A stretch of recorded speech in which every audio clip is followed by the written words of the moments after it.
welcome back to our YouTube channel, Becoming a ROS Developer. My name is Rodrigo, and today we have one of our students who has completed the course ROS2 Navigation in 5 days. So in our course ROS2 Navigation in 5 days, there is a project you can take at the end of this course in order to prove and show what you have learned.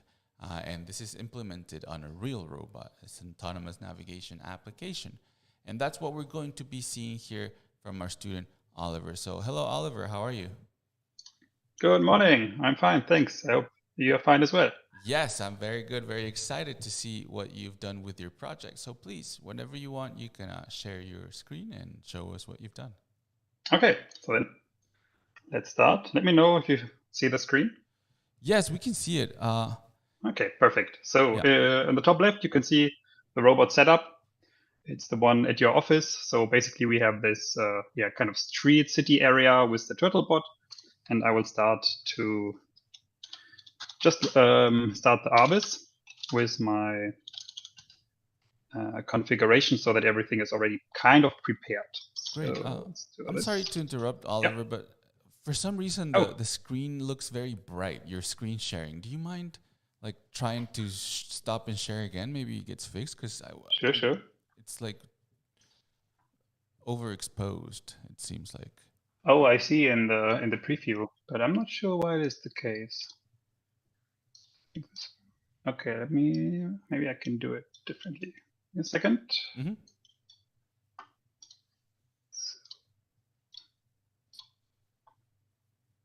Okay, maybe let's try this. Now it's a bit different. Good. I have to adjust the size, but it's Was better. it the screen, huh? Yeah, it was a different screen. It seems the settings are a bit off when sharing, but it's fine.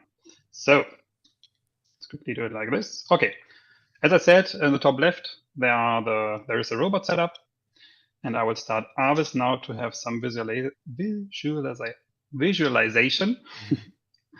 And you can see there is not too much to be seen right now. So we will start with this configuration. And the first step, or the first task, actually was to create a map of the whole environment. And this I already prepared, so we already have an existing map.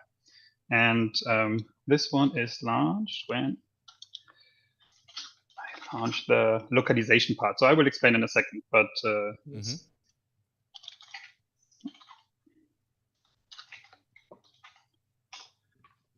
okay, so now something did happen in ROS, and I will just slightly rotate. So now you can see if we compare the ROS view with the view on the top left, you hopefully see that this is actually the map of our city. So we have the border, the kind of wall, and in between there are some traffic signs.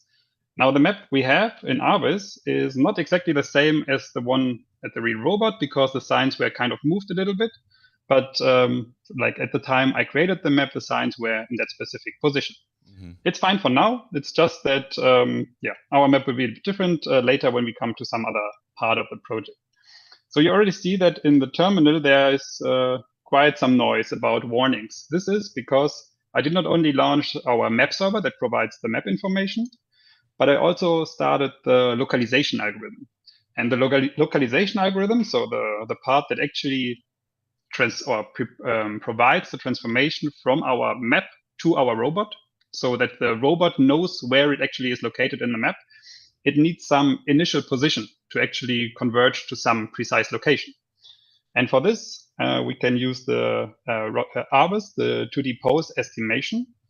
And currently the robot is located actually almost where you can see this white spot in ROS. So we can kind of take this one, provide some orientation, and then the localization algorithm actually properly works. And now you can also see, if I zoom in a little bit, there is the robot model shown. We also have the transformation to the autumn and also the map, which is right now a bit difficult to see. But basically, the robot now can localize in that map. Now, there are a lot of red dots all around, and this is actually, so to say, part of the localization. So right now, it's still a bit... So with the limited information we right now have from our LiDAR sensor and the odometry, it's a bit difficult to localize in a very precise spot. So what we can do, we don't need to, but we could do is just maybe rotate the robot a little bit around with manually, and you will see that the red spots actually converge more to one precise position. Still, they will not really like collide all in one point, because of course with all the information we have, it's still sometimes a little bit off, but generally now we have a more precise position. And what you could also see in the terminal now is that we have a lot of pose received. So this is just something from one of the functions I implemented, where actually there are new poses available we could use later for some other function.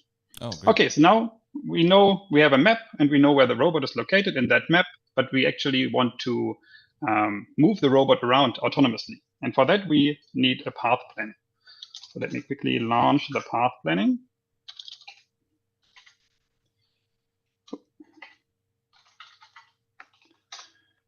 So, and you will see the map changes a little bit in a second. Okay, I think it was a bit difficult to see maybe, but you can actually see that there are different gray tones now to the map. Yes, there it goes. I will remove the blue one. So this is actually a global cost map.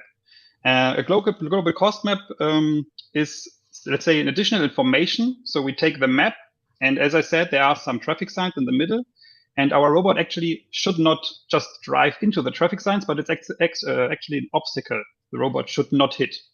And this is what the global cost map does. So it takes the map information and the obstacles, the static obstacles that are available or existing, and calculates from our information about the robot, how big the robot is, where it actually could move in order not to hit any wall or obstacle. And additionally, we also have a local cost map, which is actually some additional part you can see with the red and blue parts here. And this is for dynamic objects, so to say. So maybe if there is some object just suddenly dropping into that area, or there is something we didn't know when we created the map, then this will actually occur in this local cost map. So this is actually done all the time, while the global cost map has, let's say, less frequency, but therefore is kind of using the whole map information. So the local cost map is just for the very close area. When we are moving the robot, you will see that it will basically move with the robot. Okay, so this is just some part to what we see in ROS, but we actually launched something different with the planning, or some other functionality, which is the actual path planning and also moving the robot autonomously. So let's start with doing it with ROS. So in ROS, we also have the option to provide a goal pose. So basically a spot we want the robot to move to, also with a specific orientation. And this I will just try, maybe just take the corner in front of us with a specific orientation. And now you can see that there was some green path provided in ROS, and the robot on the top actually moved to that area and also rotated to that specific orientation. And in the terminal, you can also see that there was something happening. Our controller said it reached the goal, and also our navigator, kind of the supervisor, said that the goal succeeded. So this is already quite nice. But then in our project, we also wanted an additional feature. So we also wanted to be able to first fetch points. So basically maybe set some specific positions already, and then move to those positions. And this is what I want to do with the interaction part. So we have the possibility to run a specific script I've prepared, like this. Okay, this maybe takes a second. Don't worry. I think it's like it's impressive that you remember the minus. I tried. It's difficult. So I don't. Okay, what we're doing here is actually we provide a specific file to the script, which is a file that includes the pose information I already recorded before the demonstration. So we have to go to, sorry. This one, and there is this box. Saved. Okay, so this is actually a file I kind of prepared beforehand. So I already went around with the robot and saved all the pose or positions from the different corners and also from the pedestrian crossing we started. And now what I can do is I just provide a parameter name, like for example, the corner 1 or the spot I want to go, and the robot should actually like prepare the path for it and then also move to it. And then maybe you can also have a look for the local cost map again. So this would be it was big spot name. Okay, let's start. So basically we are currently kind of in the spot 1, I called it, so the corner one. Maybe just go to the next one for, like, let's say a simple path. So let's see. Okay, I did something wrong there.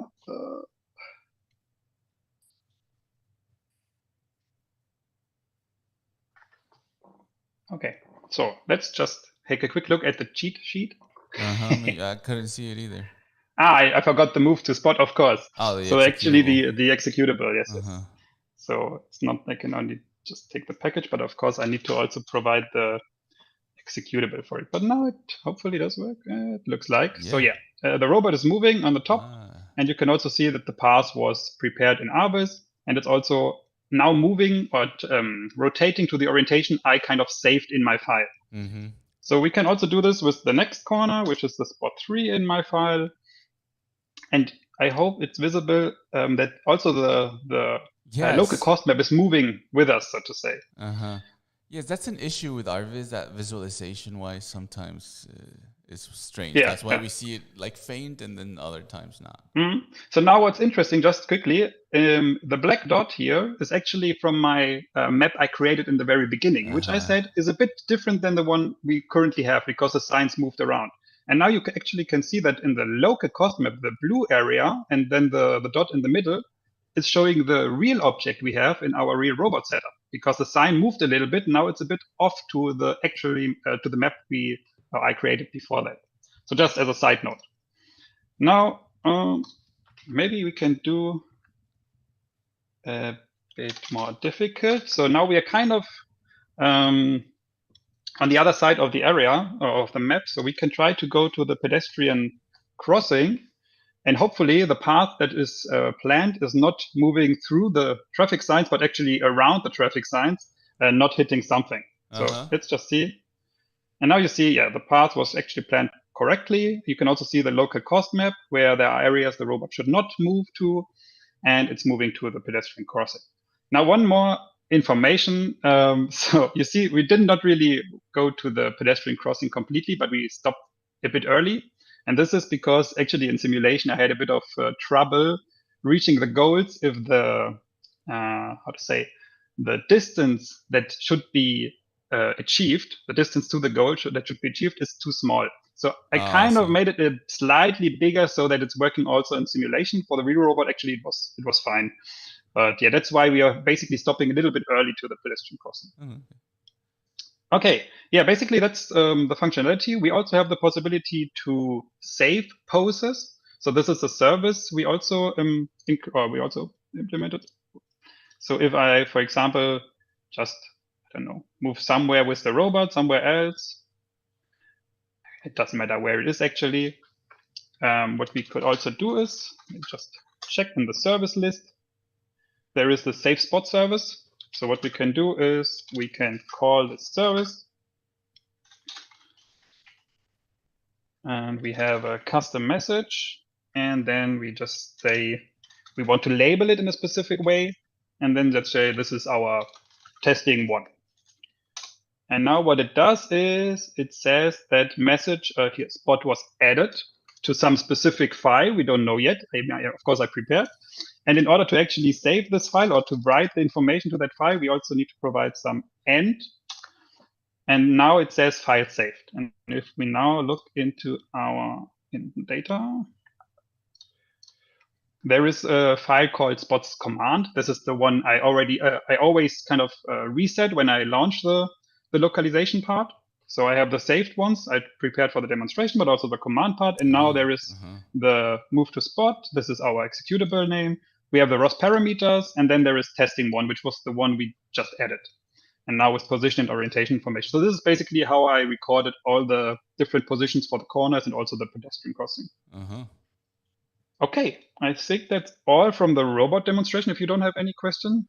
No, that was amazing. That was amazing. Yes, please continue. I'll have some questions at the end of your session. So I might just share a few more information with the slides here. So as I said, we have this existing area, square room with the Turtlebot 3 robot, and mainly we are utilizing the LiDAR of that robot and also the odometry information. And the desired functionality of the project was mapping and localization of the robot in that map. path planning and this kind of interaction where we can fetch and also command the robot to go to a specific position. So for the mapping, we used actually for creating the map, I used the cartographer ROS package, which is already existing.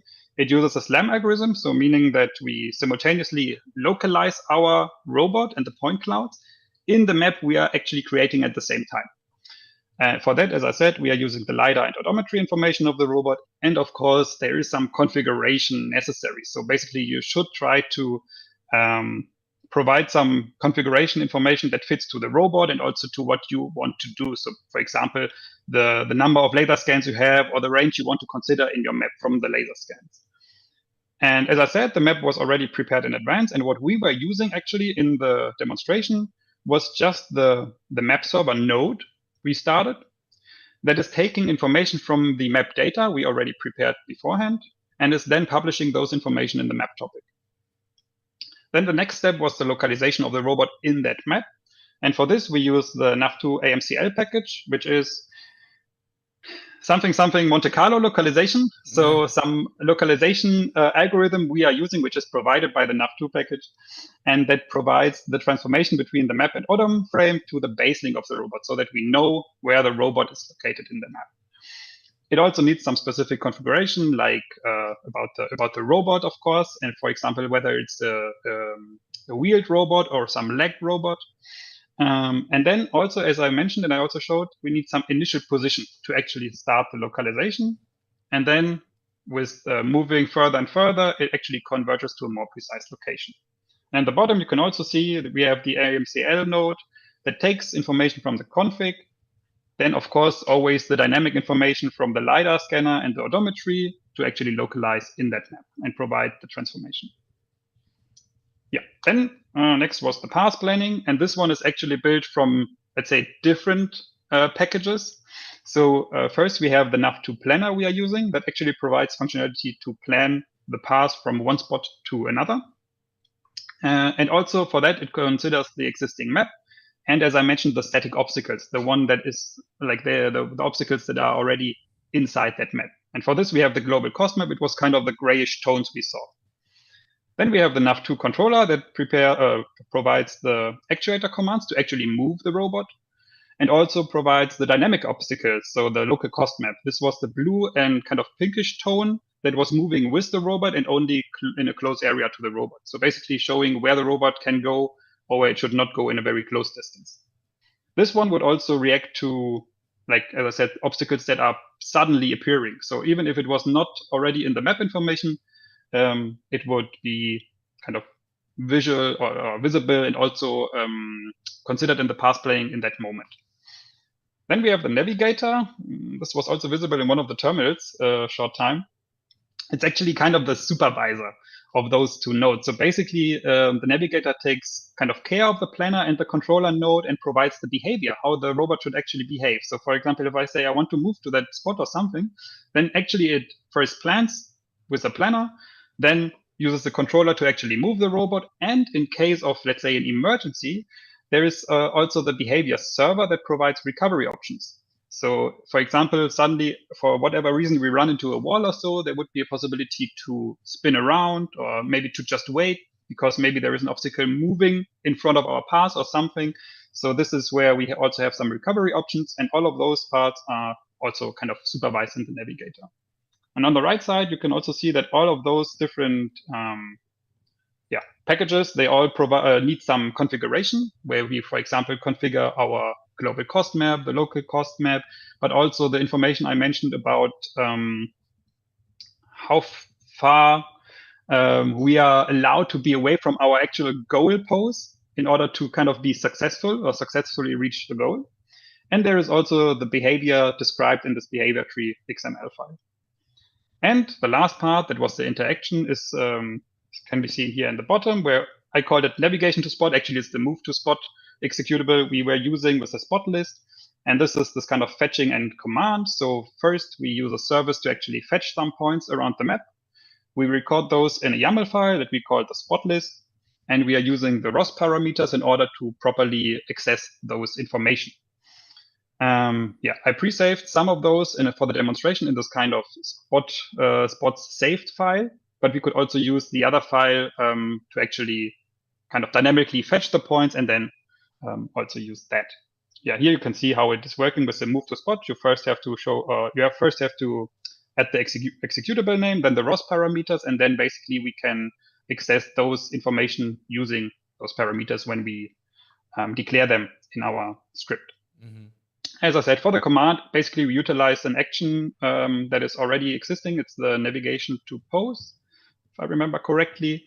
We take information about the name of the pose we want to reach, take the data from that pose list here, and then provide this as a goal pose to our path planning. Yeah.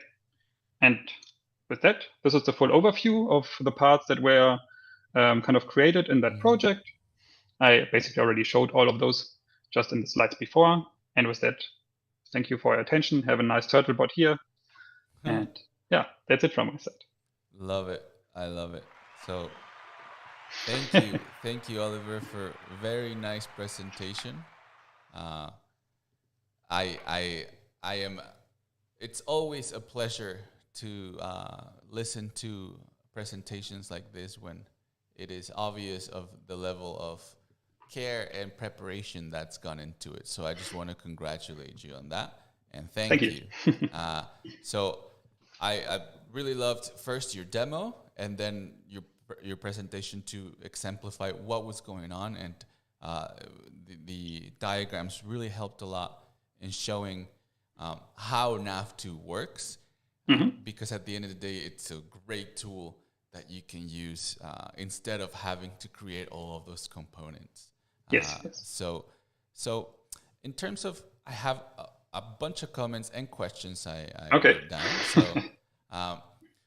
first, I want to ask you like RVIS points, because I want to mention that I noticed that you took time in creating the RVIS configuration, and I want to mention that here because it's very important when you're trying to figure out what's going on. So I saw that you had the odometry set up, you had the everything, and I want to encourage people to do that because it's just your biggest tool when you don't know when things are happening, and when you're doing something as big as nav2 with as many nodes, sometimes something might not be working correctly, and RVIS is your key to understanding. So on that note, a lot of students have issues here it's probably the least important part because you have the TFs, but how did you get that URDF into the RVIS, your robot model, basically? I mean, you of course you can just add the robot model here, right? And I think you can see here that so normally what you can do is you can also just you can use a topic where the URDF file is published to. And this did not work for me. I cannot tell you exactly what was going wrong. But what I did was just I used the file, and this the URDF file for this robot was actually provided by you, as far as I remember. So I could just say, okay, use that URDF, like the robot description file from that space or from that spot, and take it in here as a robot model. That's basically what I did here. So not really a lot to it, I would say, but just the changing from the topic where there is information published to an actual file that maybe was prepared. You could also change it, right? You can just prepare your own URDF file and use that file as a description file here for the robot model. Exactly. So yes, the reason why it's actually not working in the topic might be because it only gets published once by the robot state publisher, and that happens when the robot boots, right? And that's in the beginning of your session. So that's a little bit of a limitation when in a specific situation. But yes, I wanted to show that you can also take the file. Then you can run into problems if, for example, you have many robots you have to worry about.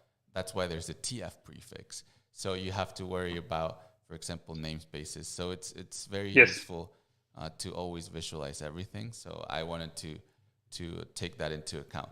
And then moving on to my a scenario that happened that was very interesting. You mentioned actually in that big obstacle we see in the bottom left, in the middle of the screen, how in reality it's a little shifted. Yes. So what would happen then? You see I cannot show it now. Don't worry. It's fine. But so we can see that the local cost map was actually moved a little bit. So basically, the map is presenting two conflicting information, basically. So my question is, which one is it going to listen to? So when you set a goal that's going to go around there, what's going to take precedence? Okay. So actually, okay, now I have. Don't worry. Okay. So as I said, the local cost map, so the one that is dynamically kind of recalculated and checked all the time with the LiDAR scanner and the odometry. This is basically very close, close area information, right? So whenever, like for the path planning, I think it actually takes the global cost map for the like whole path. But then when it tries to dynamically recalculate the maybe next few steps or so, then it will use the local cost map, as this is actually the like actual information from that moment. As I said, it takes into consideration also dynamic obstacles that might not have been there when creating the map. So actually, this is kind of the, if it's existing, of course, if it's used, then this is the one to take into consideration. Exactly, and it's the most important point, right? Because you want to avoid things that you might have missed because they have moved now. Yes. And it actually doesn't matter, because the planner, no matter what, is going to plan around the global cost map, the static obstacles. Of course, you can then run into issues if your map is starting to change a lot. So you can actually arrange this to clear the global cost map. You can configure this in and sort of paint basically the local obstacle, the dynamic obstacles into the map dynamically. Sometimes things get out of whack, but what I do, in these applications, you have a set of things that you know are there. So if you move something, you can even go into Paint and paint that. Yes. I mean, I think that was also part from the course where when you use multiple robots, for example, and you would create a map with one robot, you don't want the other robot to be an obstacle because it, of course, moves around. Yeah. Then you could just kind of remove it, for example, in Paint or so, and have a kind of proper map, a clean map. Right? And that takes me into some of the features that nav2 has now, is that you can create, for example, keep out zones to make sure your robot doesn't go there. And there's a nav2 simple commander. So there's all these tools that you can look into to create applications very quickly. So, all right, awesome. Then my last comment is not question. You mentioned that the initial position is needed for the AMCL to kickstart it. And yes, you do need that, but, well, actually, you don't. You can also call the global localization service. So it's a service. And it's actually very useful because sometimes you don't know where the robot's going to be at all. So putting an initial position might actually hurt you. So there's some service you can call that spreads all those out. Of course, you can then think of which one works better, but I just want to make sure you have that info because it's great for when you're trying to go even more autonomous. You can call that service. And I mean, other than that, that's all the comments I have. I just want to congratulate you again, Oliver, and thank you for your great presentation. Thank you. All right. So let me just switch back to my screen here. And yes, guys, this is what you can do when you take our courses, specifically our nav2 course, where you can develop an autonomous navigation application for a real robot. So I invite everyone to take our course and then come and present it here. That way you can showcase what you've learned and obtain one of our certificates of learning. So we'll see you guys for the next presentation. Thank you guys for watching, and bye-bye. Bye.